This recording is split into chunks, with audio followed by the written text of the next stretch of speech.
Tulu world ಚಾನೆಲ್ನ ವಾರದ ವಿಶೇಷವಾದಂತಹ ಅನಾವರಣ ಕಾರ್ಯಕ್ರಮಕ್ಕೆ ಆತ್ಮೀಯ ಸ್ವಾಗತ. ನಾನು ರವಿ ನಾಯ್ಕಾಪು.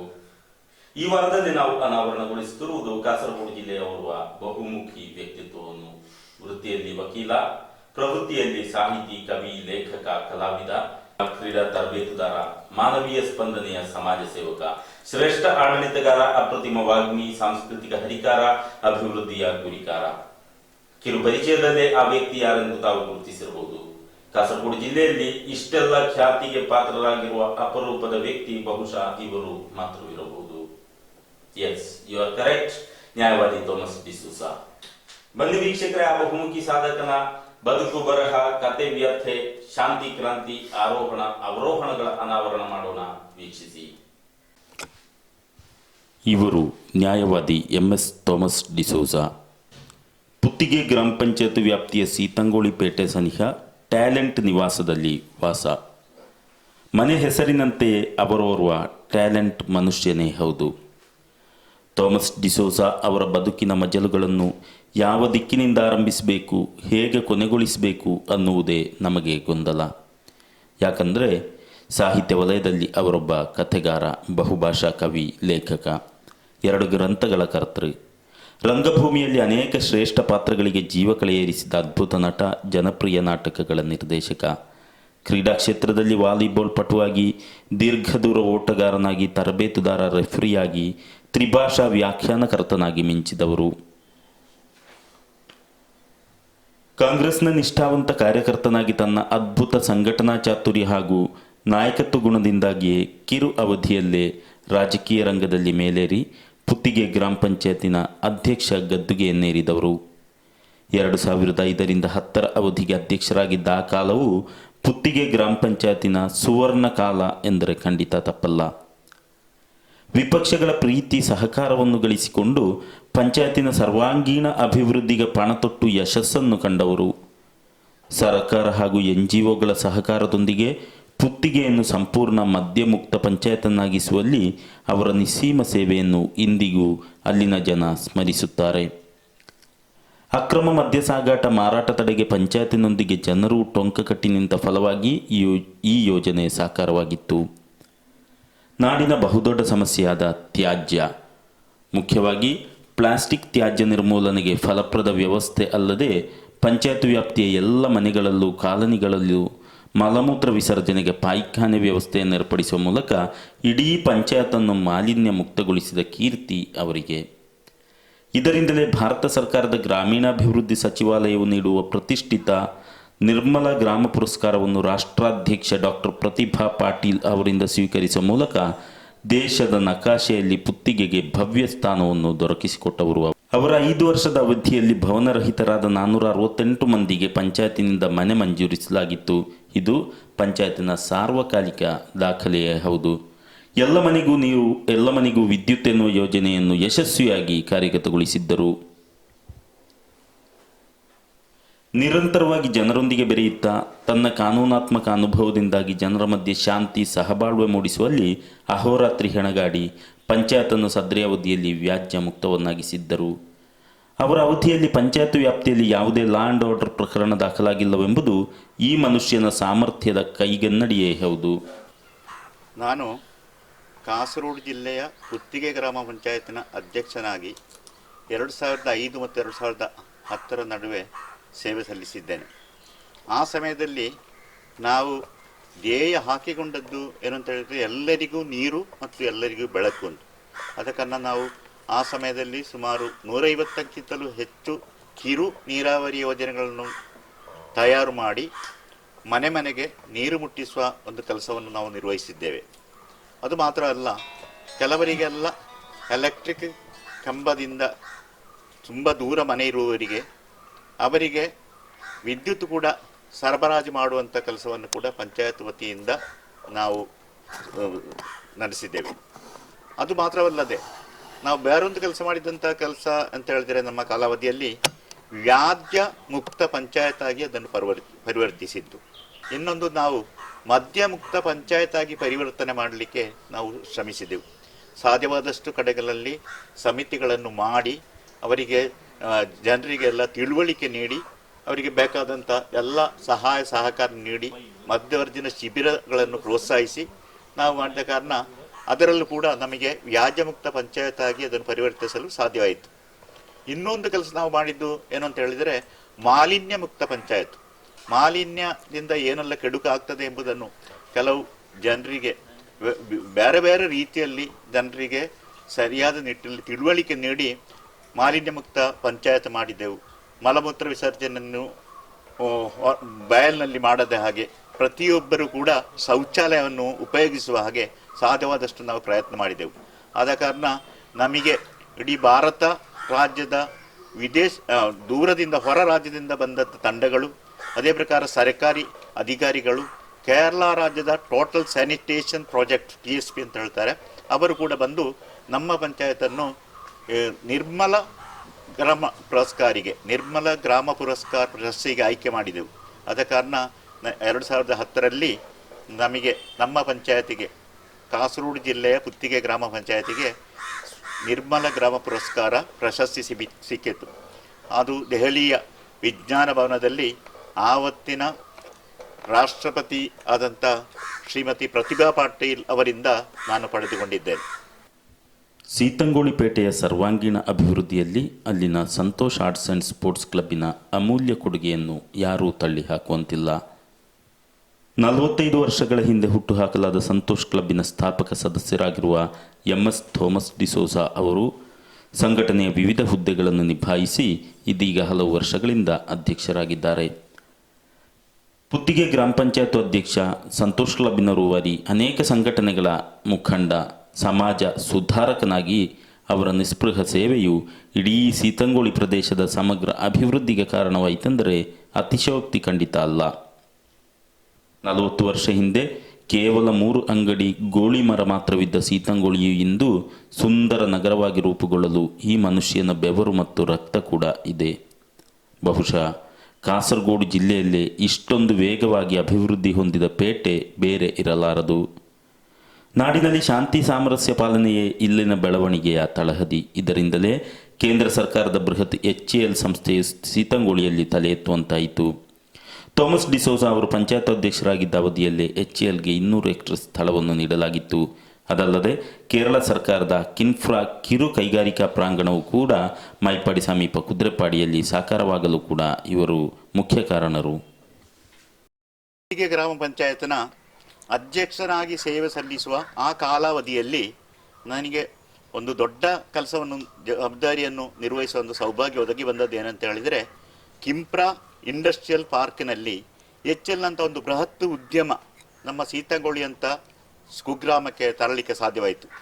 ಅದಕ್ಕೆ ಸುಮಾರು 200 ಎಕರೆಯಷ್ಟು ಸ್ಥಳವನ್ನು ಪುತ್ತಿಗೆ ಗ್ರಾಮ ಪಂಚಾಯತಿನಿಂದ ಅವರಿಗೆ ಹಸ್ತಾಂತರಿಸುವಂಥ ಕೆಲಸ ಇತ್ತು. ಅದರ ನಡುವೆ ಹಲವಾರು ಮನೆಗಳಿದ್ದು, ರಸ್ತೆಗಳಿದ್ದು, ಅದೇ ಪ್ರಕಾರ ತೋಡುಗಳು ಮತ್ತು ಇತರ ಮೂಲಭೂತ ಸೌಕರ್ಯಗಳನ್ನು ಹಾದು ಹೋಗುವಂಥ ಸಮಯ ಇತ್ತು. ಅದರ ಪ್ರತಿಯೊಬ್ಬ ಜನರಿಗೂ ಕೂಡ ಇದರ ಅಗತ್ಯತೆ ಬಗ್ಗೆ ಮನದಟ್ಟು ಮಾಡಿ HAL ಪ್ರಾಜೆಕ್ಟನ್ನು ಅಥವಾ HAL ಅನ್ನು ನಮಗೆ ತರಲಿಕ್ಕೆ ಸಾಧ್ಯವಾಯಿತು. ಹಾಗೆ ಆ ಸಮಯದಲ್ಲಿ ಭಾರತ ಸರ್ಕಾರದ ರಕ್ಷಣಾ ಮಂತ್ರಿ ಆದಂಥ ಶ್ರೀ AK ಆಂಟನಿ ಅವರು ರಕ್ಷಣಾ ಮಂತ್ರಿ ಆಗಿದ್ದರು. ಅವರಿಗೆ ನನ್ನ ನೇರವಾಗಿ ಪರಿಚಯ ಕೂಡ ಇದ್ದ ಕಾರಣ ಹಾಗೂ ನಾವಿಲ್ಲಿ ವ್ಯಾಜ್ಯಮುಕ್ತ ಪಂಚಾಯತು, ಅದೇ ಪ್ರಕಾರ ಯಾವುದೇ ಗಲಭೆಗಳಿಲ್ಲದ ಒಂದು ಪಂಚಾಯತ್ ಆಗಿ ಪರಿವರ್ತಿಸಿದ ಕಾರಣ ಕೇಂದ್ರ ಸರ್ಕಾರದ ಇಂಥ ಒಂದು ಬೃಹತ್ ಉದ್ಯಮವನ್ನು ಸೀತಂಗೋಳಿಗೆ ತರಲಿಕ್ಕೆ ನಮಗೆ ಸಾಧ್ಯವಾಯಿತು.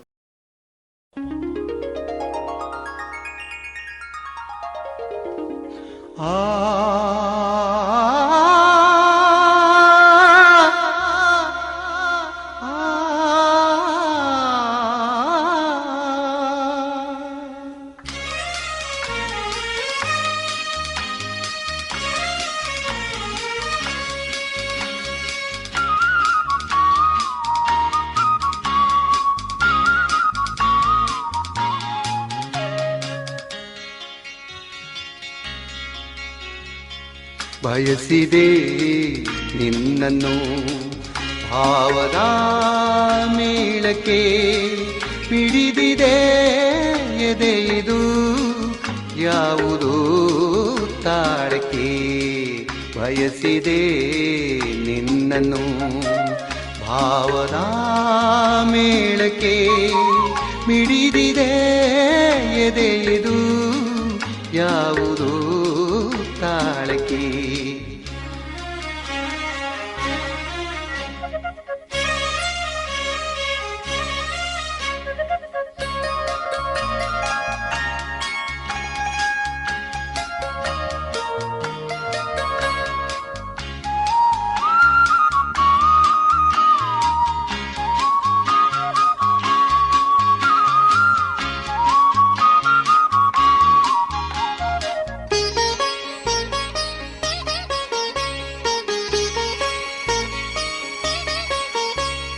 ನೆರಳಿಳಿದ ಹಾದಿಯಲಿ ಜೀವದ ಬಂಡಿ ಸಾಗಿದೆ, ಮರದ ಹರೆಯಿಂದ ಬಣ್ಣದ ಹೂ ತೂಗಿದೆ. ನೆರಳಿಳಿದ ಹಾದಿಯಲಿ ಜೀವದ ಬಂಡಿ ಸಾಗಿದೆ, ಮರದ ಹರೆಯಿಂದ ಬಣ್ಣದ ಹೂ ತೂಗಿದೆ. ಆ ಹೂವ ಮಕರಂದ ನಿನ್ನ ತುಟಿಯ ಸೇರಿ ನೀ ಕೊಟ್ಟ ಚುಂಬನದೆ ಸಿಹಿ ಜೇನ ಸವಿರಲು ಬಯಸಿದೆ ನಿನ್ನನ್ನು ಭಾವದ ಮೇಳಕ್ಕೆ ಮಿಡಿದಿದೆ ಎದೆಯಿದು ಯಾವುದು ತಾಳಕ್ಕೆ. ನಾನು ಉದ್ಯೋಗ ನಿಮಿತ್ತ 1992ರಿಂದ 2002 ಇಸವಿಯ ತನಕ ಕೊಲ್ಲಿ ರಾಷ್ಟ್ರದ ಬಹರೇನ್ ದ್ವೀಪದಲ್ಲಿ ಕೆಲಸ ಮಾಡ್ತಾ ಇದ್ದೆ. ಅಲ್ಲಿ ನನಗೆ ಒಂದು ಒಳ್ಳೆಯ ಉತ್ತಮ ಕಂಪನಿಯಲ್ಲಿ ಕೆಲಸ ದೊರಕಿದ್ರು. ಅದೇ ಪ್ರಕಾರ ನನ್ನ ವಿರಾಮದ ವೇಳೆಯಲ್ಲಿ ಅಲ್ಲಿಯ ಕ್ಲಬ್ಗಳಲ್ಲಿ ಕೂಡ ನಾನು ಸಕ್ರಿಯವಾಗಿ ತೊಡಗಿಸಿಕೊಂಡಿದ್ದೆ. ಪ್ರತ್ಯೇಕವಾಗಿ ಅಲ್ಲಿ ಕೊಂಕಣ್ ಸಿಂಗರ್ಸ್ ಕ್ಲಬ್ ಎಂಬ ಒಂದು ಕ್ಲಬ್ ಇತ್ತು. ಅದರಲ್ಲಿ ನಾನು ಹೋಗುವ ಮೊದಲು ಹೆಚ್ಚಿನ ಪಾಶ್ಚಾತ್ಯ ಸಂಗೀತವನ್ನು ಇಟ್ಟು ಡ್ಯಾನ್ಸ್ ಮಾಡುವುದು ಅಂತ ಮಾತ್ರ ಸಾಂಸ್ಕೃತಿಕ ಕಾರ್ಯಕ್ರಮಗಳ ಹೆಸರಿನಲ್ಲಿ ಆಗ್ತಾ ಇತ್ತು. ಆದರೆ ನಾನಲ್ಲಿ ಮುಟ್ಟಿದ ನಂತರ ನಾನು ಒಬ್ಬ ಸಂಪನ್ಮೂಲ ವ್ಯಕ್ತಿಯಾಗಿ ನಾಟಕದಲ್ಲಿ ಜಾನಪದ ಕಲೆಗಳು, ಅದೇ ಪ್ರಕಾರ ಹಾಡುಗಾರಿಕೆ ಹಾಗೂ ನಾಟಕ ಮತ್ತು ಛದ್ಮವೇಷ ಹಾಗೂ ಕೆಲವು ಮ್ಯೂಸಿಕಲ್ ಸ್ಕಿಟ್ ಅಂತ ಹೇಳಿದ್ರೆ ಅದೆಲ್ಲ ವಲಯದಲ್ಲೂ ಅಲ್ಲಿ ಆಸಕ್ತರನ್ನು ಹುಡುಕಿ, ಕಲಾವಿದರನ್ನು ಕಂಡು ಹುಡುಕಿ ಅವರಿಗೆ ತರಬೇತಿ ನೀಡಿ ಅಲ್ಲಿ ಹಲವಾರು ಇಂಥ ಕಾರ್ಯಕ್ರಮಗಳನ್ನು ಜರುಗಿಸಲಿಕ್ಕೆ ನನಗೆ ಸಾಧ್ಯವಾಯಿತು. ಅಷ್ಟು ಮಾತ್ರ ಅಲ್ಲ, ಕೊಂಕಣ್ ಸಿಂಗರ್ಸ್ ಕ್ಲಬ್ಬಿನ ನಾನು ಕಾರ್ಯದರ್ಶಿಯಾಗಿ ಕೂಡ 1-2 ಅವಧಿಗೆ ನಾನು ದುಡಿದಿದ್ದೇನೆ. ಹಾಗೆ ಅಲ್ಲಿಯ 2-3 ಕ್ಲಬ್ಗಳಲ್ಲಿ ಕೂಡ ನಾನು ಸಕ್ರಿಯವಾಗಿ, ಒಂದು ಕನ್ನಡ ಸಂಘ ಬಹರೇನ್ ಅಂತ ಇದೆ, ಅದರಲ್ಲಿ ಕೂಡ ನಾನು ಕನ್ನಡ ಸಂಘದಲ್ಲಿ ಅಭಿನಯಿಸಿದ್ದೇನೆ. ಅಲ್ಲಿ ಯಕ್ಷಗಾನದಲ್ಲಿ ಕೂಡ ಸಣ್ಣ ಪುಟ್ಟ ವೇಷಗಳನ್ನು ಮಾಡ್ತಾ ಇದ್ದೆ. ಅದೇ ಪ್ರಕಾರ ಕರ್ನಾಟಕ ಸೋಷಿಯಲ್ ಕ್ಲಬ್ ಅಂತ ಒಂದು ಕ್ಲಬ್ ಇದೆ, ಆ ಕ್ಲಬ್ಬಿನಲ್ಲಿ ಕೂಡ ನಾನು ಕೆಲಸ ಮಾಡಿದ್ದೇನೆ. ಅದೇ ಪ್ರಕಾರ ಬಹರೇನ್ನಲ್ಲಿ ಯಂಗ್ ಓನ್ಸ್ ಕ್ಲಬ್ಬಿನಲ್ಲಿ ಒಳ್ಳೆಯ ವಾಲಿಬಾಲ್ ತಂಡ ಇತ್ತು. ಆ ವಾಲಿಬಾಲ್ ತಂಡಕ್ಕೆ ಕೋಚ್ ಆಗಿ ಸಲಹಾಗಾರನಾಗಿ ನಾನು ಸುಮಾರು 3 ವರ್ಷ ಕೆಲಸ ಮಾಡಿದ್ದೇನೆ. ಹೀಗೆ ಬಹರೇನ್ನಲ್ಲಿರುವಾಗ ಸಕ್ರಿಯವಾಗಿ ನಮಗೆ ಕೆಲಸ ಮಾಡಲಿಕ್ಕೆ ಸಾಧ್ಯವಾಯಿತು.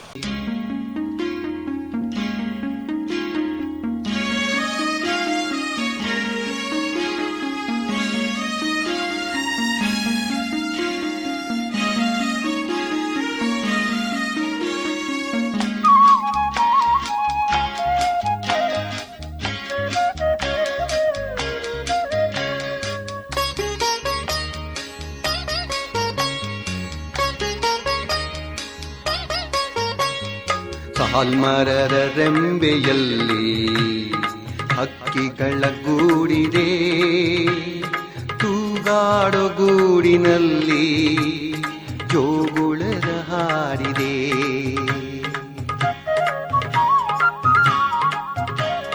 ಸಾಲ್ಮರದ ರೆಂಬೆಯಲ್ಲಿ ಹಕ್ಕಿಗಳ ಗೂಡಿದೆ, ತೂಗಾಡೋ ಗೂಡಿನಲ್ಲಿ ಜೋಗುಳದ ಹಾಡಿದೆ. ಆ ಹಾಡಿಗೊಂದು ಆಸೆ ಹೊಂಗನ್ನ ತತ್ತರಿಸಲು, ಈ ತೆಕ್ಕೆಗೊಂದೆ ತವಕ ನಿನ್ನ ಪರಿಸಲು. ಬಯಸಿದೆ ನಿನ್ನನ್ನು ಭಾವದ ಮೇಳಕ್ಕೆ ಮಿಡಿದಿದೆ ಎದೆ ಇದು ಯಾವುದು ತಾಳಕ್ಕೆ.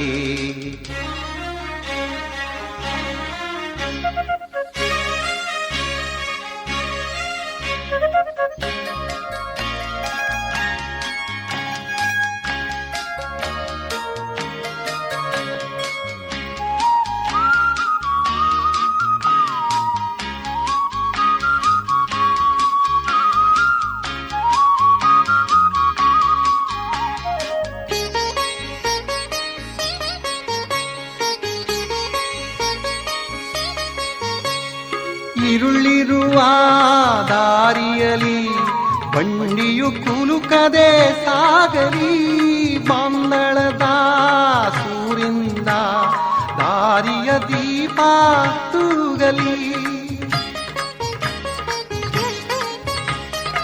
ಇರುಳಿರುವ ದಾರಿಯಲಿ ಬಂಡಿಯು ಕುಲುಕದೆ ಸಾಗಲಿ, ಮಂದಳದ ಸೂರಿಂದ ದಾರಿಯ ದೀಪ ತೂಗಲಿ. ಆ ಬೆಳಕು ತೋರಿರಲಿ ನಿನ್ನ ಕಣ್ಣ ಹರಳು, ನಮ್ಮೊಡನೆ ಈ ಹೊತ್ತು ಜಗವೆಲ್ಲ ಸಾಗಿರಲು ಬಯಸಿದೆ ನಿನ್ನನ್ನು. ಭಾವದ ಮೇಳಕ್ಕೆ ಮಿಡಿದಿದೆ ಎದೆ ಇದು ಯಾವುದು ತಾಳಕ್ಕೆ, ಬಯಸಿದೆ ನಿನ್ನನ್ನು. ಭಾವದ ಮೇಳಕ್ಕೆ.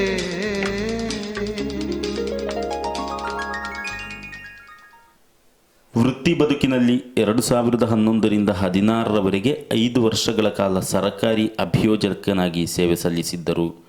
ಕಾಸರಗೋಡು ಜಿಲ್ಲೆಯಲ್ಲಿ ಪ್ರಪ್ರಥಮ ಕನ್ನಡಿಗ ಸರಕಾರಿ ಅಭಿಯೋಜಕ ಎಂಬ ಖ್ಯಾತಿ ಇವರಿಗೆ. ನ್ಯಾಯವಾದಿಗಳು ಅನ್ಯಾಯವಾದಿಗಳಾಗುವ ಕಾಲದಲ್ಲಿ ನ್ಯಾಯವಾದಿ ಥೋಮಸರು ವೃತ್ತಿ ಬದುಕಿನಲ್ಲೂ ತನ್ನ ಸಾಮಾಜಿಕ ಬದ್ಧತೆ ಎತ್ತಿ ಹಿಡಿದವರು. ಅಶಕ್ತರು ದುರ್ಬಲರಿಗೆ ಅಗತ್ಯ ಕಾನೂನು ಸಲಹೆ ನೀಡುವಾಗ ವಕೀಲ ಶುಲ್ಕ ಬಗ್ಗೆ ತಲೆಕೆಡಿಸುವುದೇ ಇಲ್ಲ. ಕೇರಳ ಕರ್ನಾಟಕದಾದ್ಯಂತ ಭೀತಿ ಹುಟ್ಟಿಸಿದ್ದ ಪೆರ್ಲಾ ದೇವಲೋಕ ದಂಪತಿ ಕೊಲೆ ಪ್ರಕರಣ 1993ರಲ್ಲಿ ನಡೆದ ಘಟನೆ. 20 ವರ್ಷಗಳ ಬಳಿಕ ಆರೋಪಿ ಬಂಧಿತನಾಗಿದ್ದ. ಸದ್ರಿ ಪ್ರಕರಣದಲ್ಲಿ ಸರ್ಕಾರದ ಪರ ವಕೀಲರಾಗಿ ವಾದ ಮಂಡಿಸಿ ಆರೋಪಿ ಇಮಾಮ್ ಹುಸೇನ್ಗೆ ಅಪೂರ್ವವಾದಂಥ ಅವಳಿ ಜೀವಾವಧಿ ಸಜ್ಜೆ ದೊರಕಿಸಿಕೊಡುವಲ್ಲಿ ಅವರ ಪ್ರಯತ್ನ ಅಷ್ಟಿಷ್ಟಲ್ಲ. ನಾನು ಪಂಚಾಯತ್ ಅಧ್ಯಕ್ಷನಾಗಿ ಸೇವೆ ಸಲ್ಲಿಸಿದ ನಂತರ ನನ್ನ ವಕೀಲ ವೃತ್ತಿಯನ್ನು ಮುಂದುವರಿಸಿಕೊಂಡು ಹೋಗುವಾಗ 2011ನೇ ಇಸವಿಯಲ್ಲಿ ಕೇರಳ ಸರ್ಕಾರ ನನ್ನನ್ನು ಅಡಿಷನಲ್ ಗವರ್ಮೆಂಟ್ ಪ್ಲೀಡರ್ ಹಾಗೂ ಪಬ್ಲಿಕ್ ಪ್ರೋಸಿಕ್ಯೂಟರ್ ಆಗಿ ನನಗೆ ನಿಯೋಜಿಸಿದ್ದರು. ಆ ಸಮಯದಲ್ಲಿ ನನಗೆ ಹಲವಾರು ಕೇಸುಗಳನ್ನು ನಾನು ನಡೆಸಿದ್ದೇನೆ. ಆದರೂ ಆ ಎಲ್ಲದರಲ್ಲೂ ಕೂಡ ಹೆಚ್ಚು ಕಡಿಮೆ 22ರಷ್ಟು ಕೊಲೆ ಕೇಸುಗಳಲ್ಲಿ 12 ಜನರಿಗೆ ಶಿಕ್ಷೆ ನೀಡಲಿಕ್ಕೆ ಸಾಧ್ಯವಾಗಿದೆ. ಅದರಲ್ಲಿ ಅತ್ಯಂತ ಮಹತ್ವದ ಒಂದು ಕೇಸು ಅಂತ ಹೇಳಿದರೆ ದೇವಲೋಕದ ಜೋಡಿ ಕೊಲೆ ಪ್ರಕರಣ. ದೇವಲೋಕದ ಜೋಡಿ ಕೊಲೆ 1993ನೇ ಇಸವಿಯಲ್ಲಿ ಜರುಗಿತ್ತು. ಅದನ್ನು 8 ಜನ DYSPಗಳು ಅನ್ವೇಷಣೆ ಮಾಡಿ ಅದರ ಕೊನೆಯಲ್ಲಿ ಅವರು 2013ರಲ್ಲಿ ಅದರ ದೋಷ ಪಟ್ಟಿಯನ್ನು ಸಲ್ಲಿಸಿದ್ದು. ಆದ ಕಾರಣ 2013ರಲ್ಲಿ ಮತ್ತು 2093ರಲ್ಲಿ 20 ವರ್ಷಗಳ ನಂತರ ಯಾವುದೇ ಪುರಾವೆಗಳನ್ನಾಗಲಿ ಸಾಂದರ್ಭಿಕ ಸಾಕ್ಷ್ಯಗಳನ್ನಾಗಲಿ ಹಾಜರು ಮಾಡಲಿಕ್ಕೆ ಸಾಧ್ಯವಿಲ್ಲ.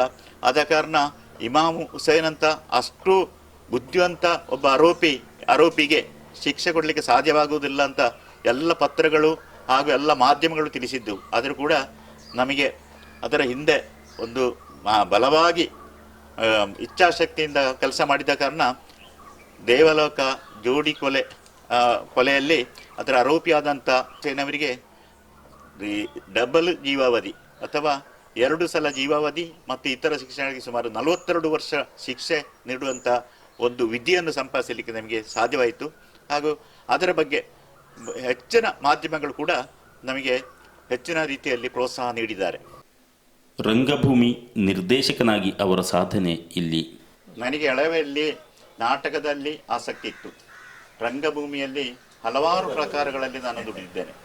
ಪ್ರತ್ಯೇಕವಾಗಿ ನಾಟಕ ರಂಗದಲ್ಲಿ ನಾಟಕ ರಚನೆ, ಸಂಭಾಷಣೆ, ಅದೇ ಪ್ರಕಾರ ನಿರ್ದೇಶನ, ಈ ವಲಯದಲ್ಲಿ ಕೂಡ ಕೆಲಸ ಮಾಡಿದ್ದೇನೆ. ನಾನು ಕಾಸರಗೋಡಿನ ಹೆಚ್ಚಿನ ಎಲ್ಲ ರಂಗಮಂಟಪದಲ್ಲಿ ಅಭಿನಯಿಸಿದ್ದೇನೆ. ಮಾತ್ರ ಅಲ್ಲ, ಕರ್ನಾಟಕದಲ್ಲಿ, ಅದೇ ಪ್ರಕಾರ ಬಾಂಬೆಯಲ್ಲಿ ಹಾಗೂ ಬಹರೇನ್ನಲ್ಲಿ ಕೂಡ ನನ್ನ ದುಡಿಮೆಯ ಸಮಯದಲ್ಲಿ ನಾನು ಈ ವಲಯದಲ್ಲಿ ಸ್ವಲ್ಪ ಕೆಲಸ ಮಾಡಿದ್ದ ಒಂದು ಅನುಭವ ನನಗಿದೆ. ಪ್ರತ್ಯೇಕವಾಗಿ ನಾನು ಮಂಗಳೂರಿನ ಸೈಂಟ್ ಅಲೋಷಿಯಸ್ ಕಾಲೇಜಿನಲ್ಲಿ ಕಲಿತಿರುವಾಗ ನಾನು 2 ಸಲ ಶ್ರೇಷ್ಠ ನಟನಾಗಿ ಪ್ರಶಸ್ತಿಯನ್ನು ಪಡೆದಿದ್ದೇನೆ. ಹಾಗೂ ಒಮ್ಮೆ ರಾಜ್ಯ ಮಟ್ಟದ ದ್ವಿತೀಯ ಶ್ರೇಷ್ಠ ನಟನಾಗಿ ಒಂದು ಪ್ರಶಸ್ತಿ ಕೂಡ ನನಗೆ ದೊರೆತಿರ್ತದೆ. ನಿರಂತರ ಕಲಿಕೆ, ಪ್ರಚಲಿತ ವಿದ್ಯಮಾನಗಳ ಬಗ್ಗೆ ಹೃದಯ ಬರಹ ಅವರ ಹವ್ಯಾಸ. ಕನ್ನಡ, ತುಳು, ಕೊಂಕಣಿ ಭಾಷೆಯಲ್ಲಿ 100 ಕವನ ರಚಿಸಿದ್ದಾರೆ. ಅನೇಕ ಕವಿಗೋಷ್ಠಿಗಳಲ್ಲಿ ಭಾಗವಹಿಸಿದ್ದಾರೆ. ಆ ವ್ಯಕ್ತಿಯ ಸಾಹಿತ್ಯ ವಲಯದ ಸಾಧನೆ ನೋಡೋಣ. ಅದೇ ಪ್ರಕಾರ ಸಾಹಿತ್ಯಿಕ ವಲಯದಲ್ಲಿ ಕೂಡ ನಾನು ಲೇಖನಗಳನ್ನು 3 ಪತ್ರಿಕೆಗಳಲ್ಲಿ ನಿರಂತರವಾಗಿ ನನ್ನ ಒಂದು ಅಂಕಣ ಬರಹ ಪ್ರಕಟವಾಗಿದೆ.